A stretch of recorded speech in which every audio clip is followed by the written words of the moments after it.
Good afternoon, everyone. Welcome. Welcome to our Science Cafe.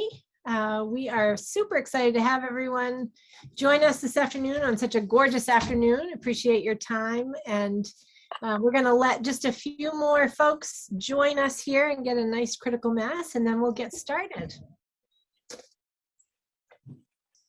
Tonight, we are very pleased to welcome Dr. Romain Madeleine to our Science Cafe. And some of you may recognize his name. He is one of our newest faculty members here at the MDI Biological Laboratory. So we're very excited to get to know him and more about his research. And he's going to share a lot of information with us this evening about his work studying nerve and muscle regeneration, neuron and muscle regeneration, and in the zebrafish. So he's got, as you can see here, some gorgeous images of that process happening, and we will definitely pay close attention as he shares a lot of this work with us. Romain joined us earlier this year, actually mid-COVID, which was a challenge, but he and his family were finally able to relocate here to Mount Desert Island. He was previously at the Institute for Cardiovascular and Metabolic Diseases in Toulouse, France.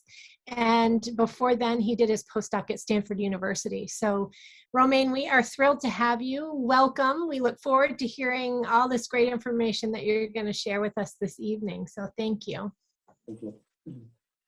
So, hello everybody. So, it's really my pleasure to be here today with you to share my research.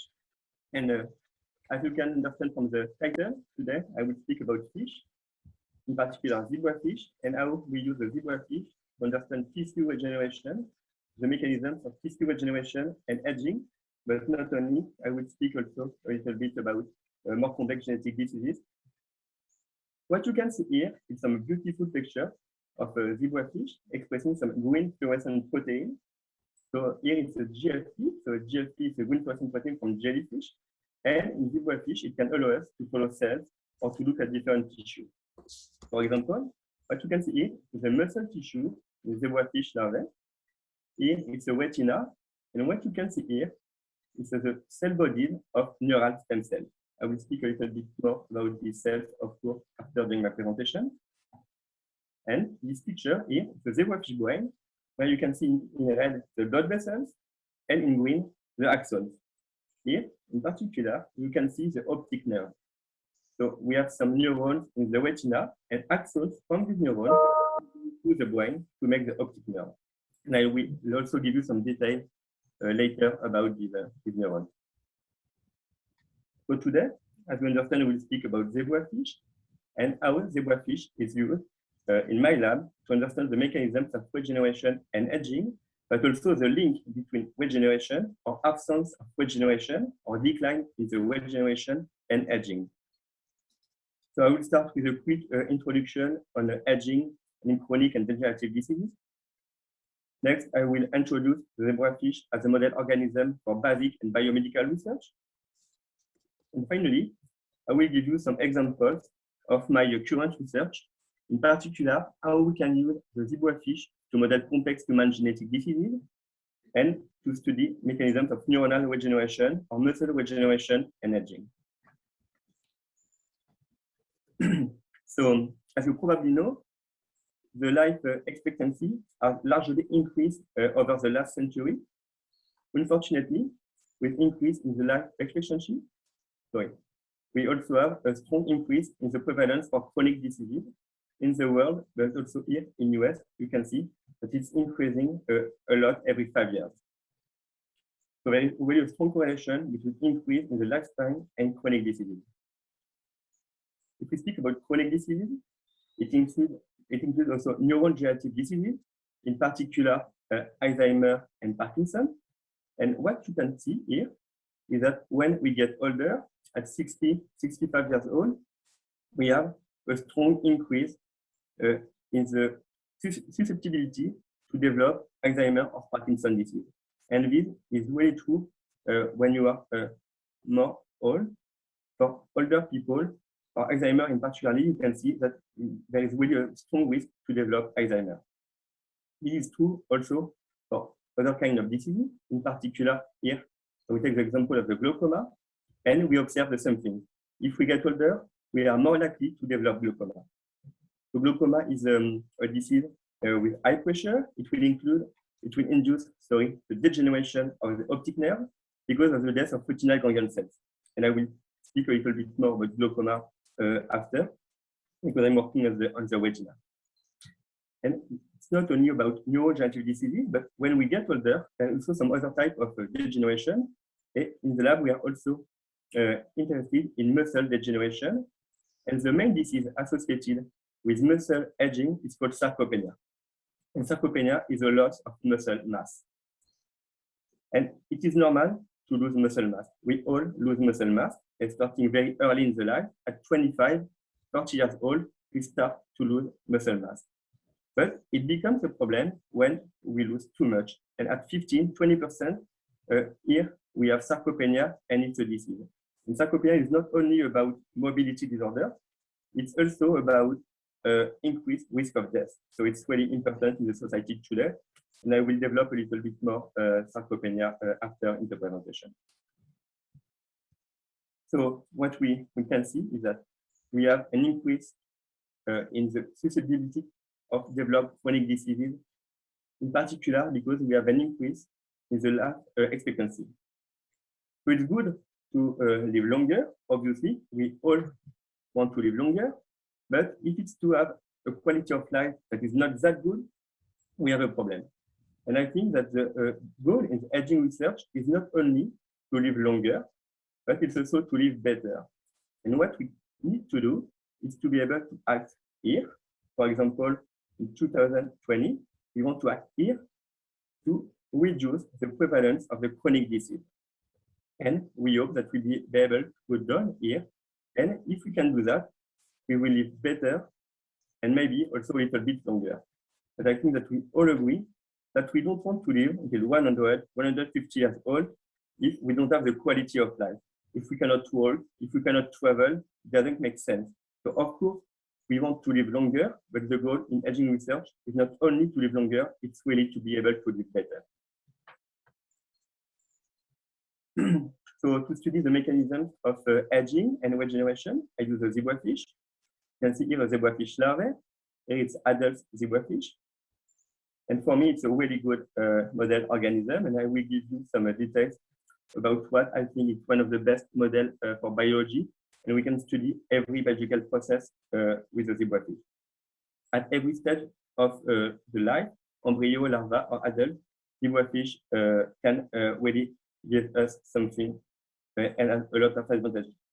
So the embryo, it has a rapid development, it is transparent, and contrary to mammals, it has external development, meaning that we can really play with it, it's easy to manipulate.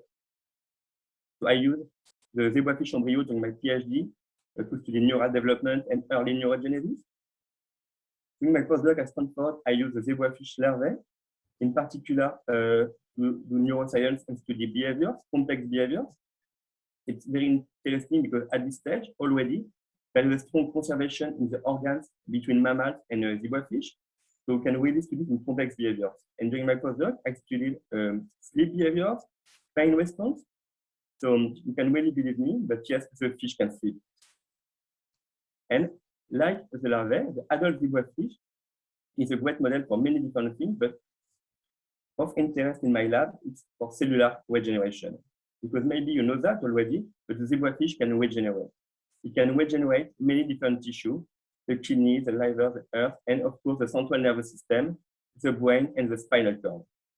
And I will speak a little bit more about that after. And also, what the zebrafish is a very good model system in the lab is because it has all the orthologs of human genes, meaning that every gene that we know that can be involved in human disease, different kind of human diseases, we can study them in zebrafish.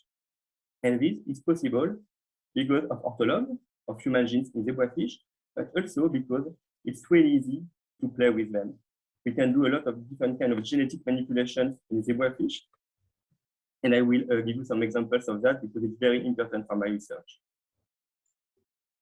So for you to understand what I mean by genetic manipulation, I will explain you that. Maybe you know it, but this is a central dogma. It's extremely important in biology and molecular biology. And here you have your DNA. And as you know, the DNA contains thousands of genes. And these genes will be transcribed in mRNA, and the mRNA is coding for a protein. And this protein is really what assures the biological function in the cells. It was assures the function of the genes. And if you understand that, you can understand that if we play with the DNA, if we're able to induce some modifications here, some mutations, we can study the function of genes because the protein here will not be functional. It's what we call a loss of function. And we can induce some mutation in the gene of interest to study the function of the gene in the cells. And to do that in the zebrafish, we can use a needle and we can inject some DNA or some RNA in one cell. So this is one embryo. It's alive. It's only one cell stage embryo, but it's already one embryo that will start to develop. And if we inject DNA or RNA in the cell here, we can do what we call some transgenic lines or some mutant lines. I showed you already at the beginning some example of transgenic lines.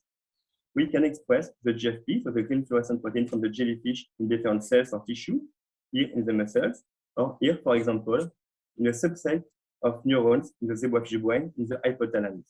You can see the expression of the GFP in the neurons.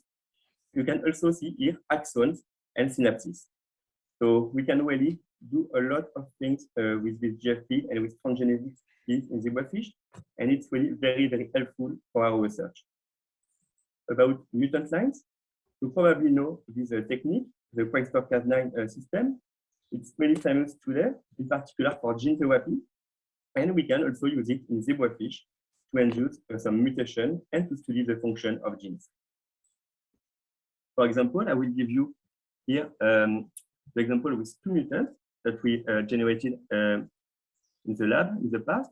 Here is POMC gene, and here the MCH receptor 2 gene. What you can see here is that the pigmentation in these two mutants is different from the control animal. And it means, for example, that this gene here, MCH receptor 2, is important for skin pigmentation in zebrafish. So you may think that it's not very important because it's only pigmentation in zebrafish, but in fact, this gene in human is associated with the vitiligo syndrome, that is a disease with depigmentation of the skin. So we can study these processes in zebrafish. Here, I take an example with pigmentation because it's really easy to see and to understand, but we can really do some mutation with every gene of interest, and that's what we do. So if you understand that, you can understand how we work in the lab. We start most of the time with genetic manipulation with a gene of interest. We are looking for a phenotype, something that is different from the normal phenotype. So we are looking to understand the molecular and cellular mechanisms. And basically, it is what is between the genotype and the phenotype. And when we have that, we are able to identify some biological targets that may help to reverse the phenotype, and these would lead to therapeutic candidates. So this was for the introduction, and now I will go more into detail about my research. So first, I will start with an example of how we can use the zebrafish to model some complex human genetic diseases. So this looks complicated, but I will explain it carefully. So what you can see here, it's human chromosomes, different human chromosomes, and all these dots in color here are mutations. It's what we call a SNP mutation or single nucleotide polymorphism. So you can see that we have a lot of them on different chromosomes, but this mutation, it's only one nucleotide, only one base pair. For example, for me, I can have a T in my genome, maybe you have a G. Most of the time, these mutations, it's only the difference between you and me to have green eyes or blue eyes, blonde hair or brown hair. But sometimes these mutations are really associated and really responsible of human diseases. And it is these mutations that we want to identify and to study. So you can see that here, in 2008, we had only 2,200 of these mutations. Today, we identified more than 70,000 of these SNPs. So you can understand how complicated it is and what a big challenge it is to be able to study them. So what we did is that we used the zebrafish and the conservation between zebrafish and human to identify mutations responsible of human diseases. What you can see here in blue is conserved DNA. Here is the mutation. And by doing a comparison of DNA between 80 species, we were able to identify conserved DNA, conserved between human and zebrafish, and with 80 other species, to conserve between 350 million years of evolution. It's extremely rare to have this kind of conservation with a big evolutionary distance like this. So if we have the conservation in the DNA, like here in blue, with the SNP, we can be confident that this mutation is involved in human diseases. So we just show you some examples. So we identified 22 of these mutations, so only 22 to start, but still it's a lot to study. And I will give you the example with the first one, which is this mutation here is associated with retinal vascular caliber. And retinal vascular caliber is basically the quality of your blood vessels in the retina. So you may think that it's not very important, but in fact it is very important because most of the time, the quality of your blood vessels in the retina is a readout of the quality of the blood vessels in your brain and in the body. And what we did with mutation, I will just show you a quick example, is that if you have human DNA here in red, we were able to test the function of the mutation. Here, if you have the nucleotide that is not associated with the disease, you see that you have GFP expression in the retina. This means that this DNA here is able to control the expression of genes. But if we take the mutation that is associated with a human disease, we change only one nucleotide here. What we see is that this DNA is not able to drive GFP expression, meaning that this mutation is here to prevent the expression of genes. And it's probably why it is associated with human diseases. The question after is to identify the genes that are regulated by this mutation and involved in the retinal vasculature defects. So I will make this story very, very short, but choosing the zebrafish, we can really go after the mutation and identify the genes involved in the human disease. And that's what we did. And here, we were able to show that this mutation controls the expression of this gene here, the microRNA9, and that if you have the mutation or if you inhibit the expression of this gene, we have a phenotype that is a phenotype with defects in a blood vessel formation, really suggesting that this mutation is involved in a retinal vascular caliber in humans. So this is one example. I told you that we have 22 of these mutations. In fact, today we have a lot more. With the new analysis that we did, we have 600 of these mutations conserved between human and zebrafish. And why I'm showing you this today is because some of these mutations that were not in the first analysis are really interesting for me because some of these mutations are associated with longevity. Some of them are associated with degenerative diseases like Alzheimer's, Parkinson, or glaucoma. So we want also to go after these mutations and to study them to see how they can be involved in the basis, in the genetic basis of this kind of human diseases, degenerative diseases. So now I will move to the next part. So it's about cellular regeneration. In particular, I will speak about neuronal and retinal regeneration. So I told you that the zebrafish is a very good model for regeneration. So probably that you know that, but if you don't, just let me show you this picture here and what is happening in zebrafish after spinal cord injury. If you do a spinal cord injury in mammals, in mice, for example, unfortunately, we know that it's not able to repair. So we have mobility disorder. Sometimes, unfortunately, we are paralyzed. And this is because the axons here in black are not able to grow back. But in zebrafish, if you do the same kind of injury, the axons are able to grow back. And what will happen is that only after a few days, 1 week, the fish will be able to swim again. So the fish can regenerate axons. It's quite amazing. But I think that what is really, really crazy for me, if you look at the zebrafish, it can not only can regenerate axons, it can regenerate neurons and axons and nerves. And this is what I studied in the lab using the olfactory epithelium and the retina as a systems. It's good for me to have two different systems to be able to compare what we see in one, because I don't want to identify only biological processes that are specific of the retina or the olfactory epithelium, but we want to be able to apply what we find here also to the rest of the central nervous system, to the rest of the brain. And what we do to study regeneration is that we study these cells here. It's neural stem cells. These cells are retinal neural stem cells. And after injury, these cells are able to know that we are losing some neurons, that some neurons are dead, and these cells will go in proliferation and make new neurons.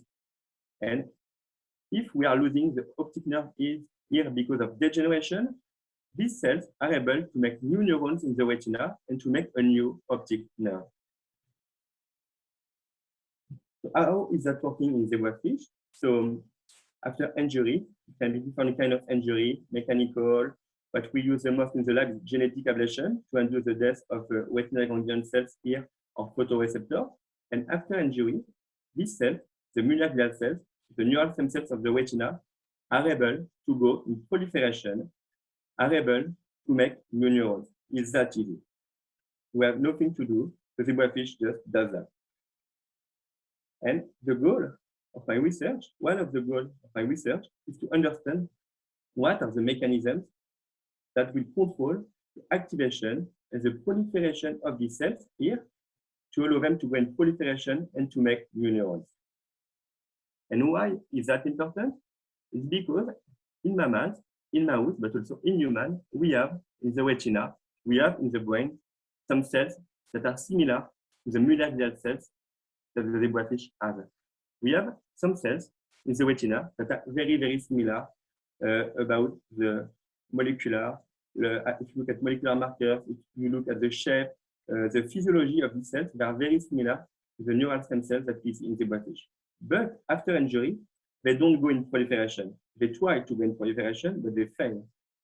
So really, what we want to do is to understand what is happening here in zebrafish to be able to play with these cells, to use them to make new neurons.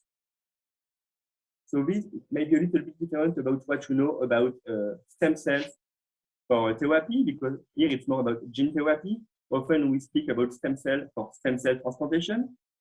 So it's promising, but it also has some problems. In particular, the immune system can reject the cells, and the integration of these cells in the good part of the brain is always complicated. It's always complicated to control the differentiation of these cells during transplantation to have the good type of neurons and to have functional neurons. So here, the strategy is to use these cells and to be able to make them proliferate and to make them go in proliferation to have new neurons. So it's really to use the endogenous cells that we all have in the retina, somewhere in the brain, but these cells are not working the same way if you compare mammals and zebrafish. So these are some of the questions that I asked in the lab. So what controls the proliferation of the stem cells, the neural stem cell after injury? So here we want to identify some factors involved in the control of the proliferation of the stem cells to be able to use them after to control the proliferation of the stem cell in mammals. Also, how is the identity of the new neurons controlled? And this is very important because it's not only about making new neurons. We want to make new neurons with a specific identity. If I take the example of the glaucoma, we are losing retinal ganglion cells. So I want to make new retinal ganglion cells to regenerate the optic nerve. I don't want to have photoreceptors. But, contrary, if I have edge macular degeneration and if I'm losing photoreceptors, I want to be able to make specifically photoreceptors, not retinal ganglion cells.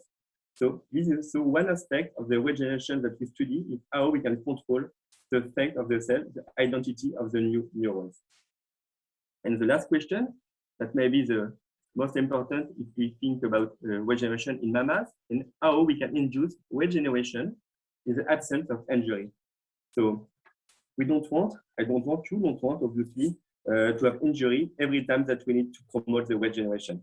So it's not, we don't want to understand only how the cells are making new neurons after injury. We want to be able to understand how they do it, to be able after to use them to make new neurons without injury. And that's what we started to do in the lab.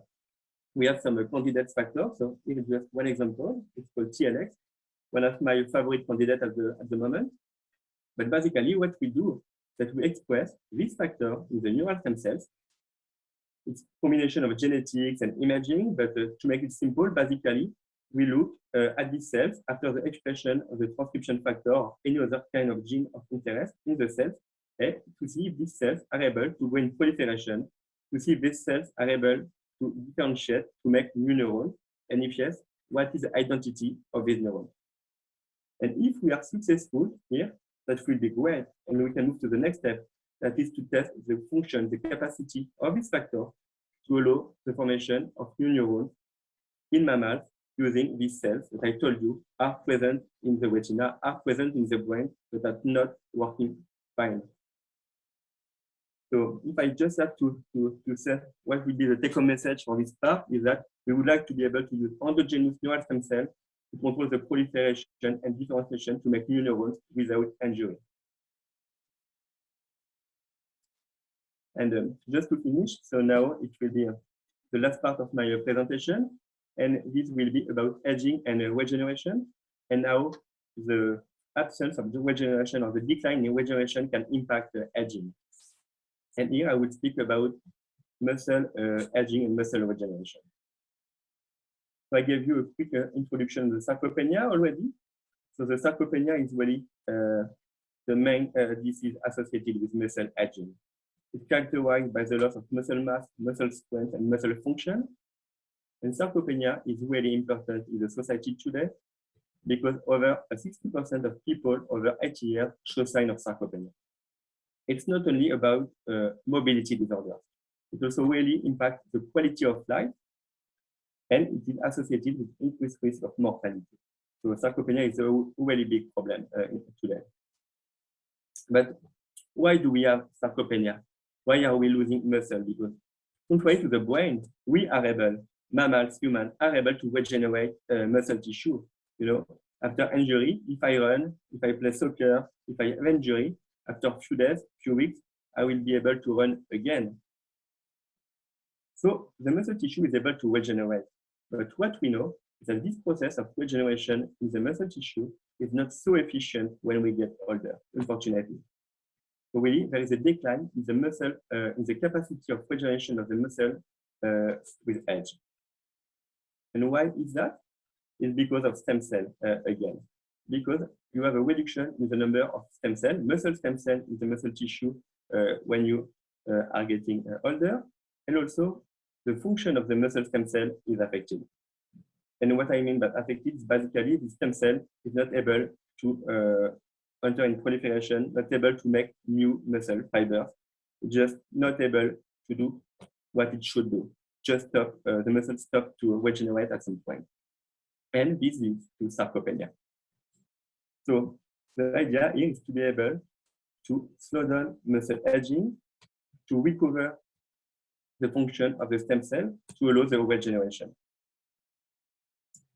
And in my former lab, in my former institute in France in Toulouse, they identified a small peptide called apelin that is able to reverse some of the symptoms associated with sarcopenia. And what is interesting with apelin that you can see here in the muscle fibers that the expression of apelin is really decreased in aged animal in mice, contrary to the young animal here. It's reduced in the muscle fiber, it's reduced in the systemic system, so in the blood. So apelin is really a good candidate to be involved in a muscle aging. So the idea, and what we want to test, is to see if apelin, if we express apelin in young animals, are we able to limit the aging of the muscle here. In zebrafish, we also have sarcopenia. The zebrafish is losing muscle mass when it's getting older. you can see also that we have reduction in expression of apelin and increase a marker of aging. So here, the experiment using genetics is to express apelin at high level in the muscle tissue very early in the life of the fish. And here, the hypothesis is that it will really prevent the onset of sarcopenia and slow down aging, and to have a rejuvenative effect. So if we're able to do that, we will study it in more details, obviously, at different levels, and study different biological processes.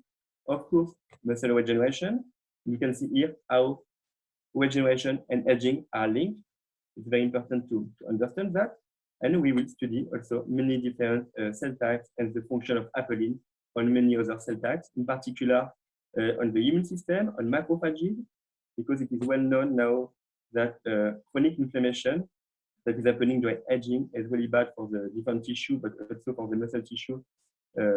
Chronic inflammation has a really, really bad effect on the homeostasis of the tissue, and apelin can probably play on the inflammation. And very importantly, also, we have some evidence now that apelin can play on the mitochondria, and this is very important because it's more and more obvious today that mitochondrial dysfunction is really associated with degenerative diseases. It's true for sarcopenia, but also if we speak about Alzheimer or Parkinson's disease, there is a lot of defects in mitochondria activity or function in these degenerative diseases. So it will be really interesting if apelin can also play on this mitochondria and on the dynamic of the mitochondria. So we are studying that also using zebrafish in life. So this is the project that we want to do about muscle aging and regeneration. So thank you for your attention. So I will be happy after that to take any question and to discuss. I just want to thank people that were involved in the different projects. So people in my former institute, the Western Institute in France in Toulouse, my collaborators at Stanford University. I started the project with mutations due to human diseases with them. Jeffrey Goldberg, I started the project on retinal regeneration with him where I was at Stanford. And these people here, Lena Morin, so she's a PhD student. She was working with me in France. She's still in France. She's working on mitochondria and muscle aging. Romain Ménard, so he's a PhD student that will join the lab at the end of the summer. He was also working with me in France, and he's working on apelin function and muscle aging and regeneration. And Carolina Luin, she's a research assistant, and she's involved in the neuronal regeneration project. So, thank you for your attention. Romain, that's fantastic. Thank you so much for sharing that wonderful overview with us about the role of stem cells in regeneration in the zebrafish. I'm sure folks have lots of questions. I have a couple that I just wanted to run by you. I'm curious, you talk about using the zebrafish as a model for potentially studying neuron regeneration and with an eye toward preventing Parkinson's or Alzheimer's. Do zebrafish present a specific phenotype that would lead you? How do you know that they are a good model for studying Parkinson's or Alzheimer's? So for Parkinson, the zebrafish is a good model if we speak about genetics, because we can generate all the models of Parkinson's disease for genes that we know to be involved in Parkinson's disease. And for example, I generated a mutant with the PARKIN2 gene. That is one of the genes involved in the early onset of Parkinson's disease, sorry. So we can model Parkinson's disease in zebrafish. But if we look only on a natural aging and the prevalence of this neurodegenerative disease in fish, we have a reduction in dopaminergic neurons in fish, in zebrafish. That is the neuron that we are losing with Parkinson's disease. But it's not the penetrance of the phenotype is not very high, and probably because the fish can regenerate. Yeah, interesting.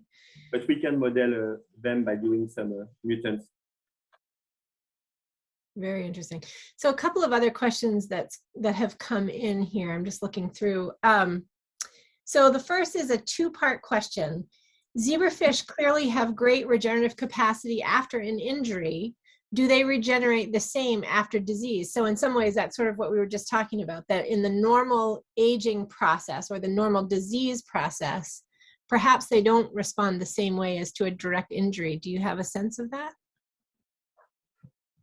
It's really hard to answer precisely because we don't really know. There is not a lot of studies really using the zebrafish for now for edging, because we need to wait quite a long time to have edge animals. So that's why we develop different techniques in the lab. We are making new genetic zebrafish to accelerate edging. We have some other fish that people may know, the killifish, that edge more quickly, and maybe it's more easy to study this kind of neurodegenerative diseases in the killifish, because here we see a more important reduction in the number of dopaminergic neurons. So I think that it's really hard to answer the question because I didn't do the study, and I think that we don't really know. But what we know is that the fish can regenerate, and as soon that he's losing neurons, it starts to regenerate. So I think that's why they don't have a very strong phenotype, even in old animals on these diseases. Mm-hmm. Okay, so the follow-up, the part two, when we talk about the eventual future human application of this kind of work, it's usually in terms of neurodegenerative diseases, but is there also the possibility that it could have an application in traumatic brain injury? Yeah, of course. So I didn't mention anything here about blood vessels, but if we speak about traumatic brain injury, it's of course brain injury that will damage neurons, but also the neuronal tissue in the brain at large, so including blood vessels. And what we know is that if we use zebrafish, it can regenerate neurons, but it will not only regenerate neurons, it will regenerate blood vessels. And we identified also, I identified in my postdoc some of these factors able to coordinate the regeneration of the brain between neurons and blood vessels, for example. So yes, for traumatic brain injury, it's well known in zebrafish that if you take a needle, for example, if you do the injury in the brain, this is kind of what we can mimic for a traumatic brain injury. The fish can regenerate and the brain will be functional again. So yes, we can also learn a lot about that. And there is some factors that we know to be expressed by neurons, for example, by new neurons that will also after help for the regeneration of blood vessels. Mm-hmm. Interesting. So on a different event last week, we heard from your colleague, James Godwin, who's studying limb regeneration in the axolotl. And he was talking a bit about the role of the immune system in perhaps enabling regeneration in the axolotl. How much do we know about the role of the immune system in the zebrafish? They have an innate immunity, is that right? A little bit different than our immune system? No, it's, yes, and we know quite a lot. It's something that people studied, and it is the same like in axolotl, that in zebrafish to have a proper regeneration, an efficient regeneration in the brain or in the muscle. The role of the immune system, the role of macrophages is extremely important. And if the macrophages are not are dysfunctional, are not working properly, the regeneration will not be efficient. So yes, the function of macrophages or immune system in fish for regeneration is also very, very important. And there is quite a lot of studies that showed that already.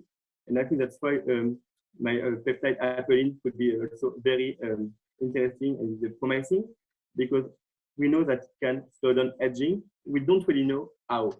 So I want to understand more the mechanisms, and it acts at different levels, but one of these is probably to be able to allow the switch in macrophages phenotype from pro-inflammatory macrophages phenotype that is necessary at the beginning after the injury to clean the microenvironment, and after you need to switch you need to switch to anti-inflammatory phenotype to allow the regeneration. So the function of macrophages is very, very important. If you don't have the correct populations at the good time, it will not work well. Interesting. So we do have some questions about apelin here. Dr. Haller asked, which cells make apelin? Well, there is many different tissues make apelin. So the kidney, the muscle,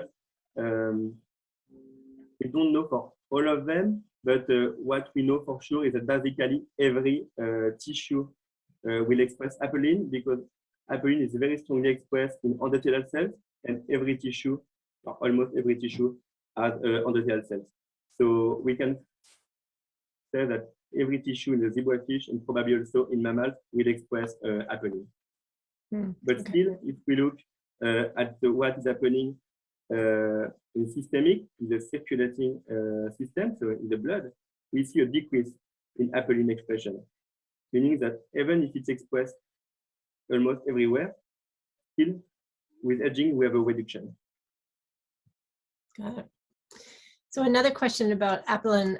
Could apelin be a factor or a player in progressive supranuclear palsy? I don't know if that's something you're familiar with, but. No, I honestly don't know. Interesting. All right. So you've talked a little bit about, you've relocated, just coming here, setting up your lab. You mentioned that you have a few folks who are planning to join you. How are you doing in terms of getting set up? Do you have plans to hire more folks to help you and get your research program up and running?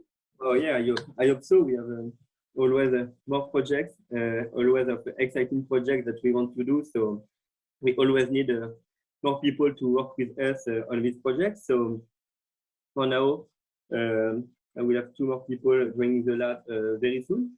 1 PhD student to work on the apelin and muscle regeneration aging project, and 1 postdoc to work on the neuronal regeneration project. So this will be really the 2 main projects of the lab. But that's why I wanted to also show this project about mutations that I think are very powerful. And it's something that I would like also to develop. But here, of course, we will probably need more time and to hire someone specifically dedicated to work on this project, because it's really extremely complicated. It's time consuming to test the function of all these mutations, but it can be also a big reward when you identify one of these mutations among thousands that is already involved in a human disease. So yeah, we plan to hire more to do all these exciting projects. That's great. Wow. We're so glad that you are getting settled and, really moving forward with your research here at MDIBL. Those congratulations. Any other questions for Romain before we wrap up? Let's see. So we just had I don't know if you see that in the chat, Romain, but to clarify, progressive supranuclear palsy is often misdiagnosed as Parkinson's. So that was the question. Okay. All right.